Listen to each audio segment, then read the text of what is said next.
TNPSC group 2 2025 கேட்ட ஒரு questions பார்க்க போறோம். அதாவது நம்பர் சிஸ்டம்ல டிவிசிபிலிட்டி ரூல்ல கேட்டிருக்காங்க. சரியா?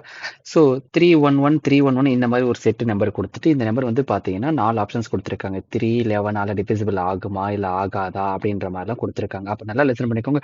3க்கு டிவிசிபிள் ரூல் என்ன அப்படின்னா இங்க வந்திருக்கக்கூடிய எல்லா நம்பரையும் அடிஷன் பண்ணணும். அப்ப அடிஷன் பண்ணா என்ன கிடைக்கணும் அப்படின்னா உங்களுக்கு அந்த அடிஷன் பண்ணுறதுக்கு எல்லா வேலையும் 3 டேபிள் வந்திருக்கணும். அப்போ நல்லா லிசன் பண்ணிக்கோங்களேன். ஸோ இது 5 5 அப்படின்னா மொத்தமாக அடிஷன் பண்ணி 35 கிடைச்சிருந்திருக்கும். ஸோ இந்த 35 வந்து பார்த்தீங்கன்னா 3 டேபிள் டிவிசிபிள் ஆகாது. அப்போ கண்டிப்பாக 3ஆல் டிவிசிபிள் ஆகாதுன்னு தெரிஞ்சு போயிடுச்சு. அப்போ ஆப்ஷன் டியும் வராது, அடுத்தது ஆப்ஷன் சியும் வராது. அப்போ ஃபர்ஸ்ட் 2 ஆப்ஷன்ல ஏதாச்சும் ஒன்று வந்திருக்கணும். ஓகேவா? அடுத்து 11க்கு டிவிசிபிள் என்ன நான் இங்க எழுதியிருக்கேன் பாருங்களேன் ப்ளூ கலர்ல.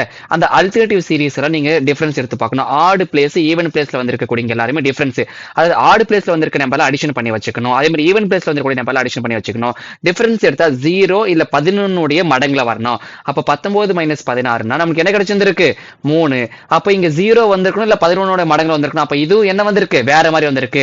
அப்ப 11ஆலையும் ஆகாது, 3ஆலையும் ஆகாது. அப்போ ஆப்ஷன் ஏ 3 அண்ட் 14 ரெண்டுலயுமே டிவிசிபிள் ஆகாது. இவ்வளவுதாங்க. சோ நோட் பண்ணிக்கோங்க.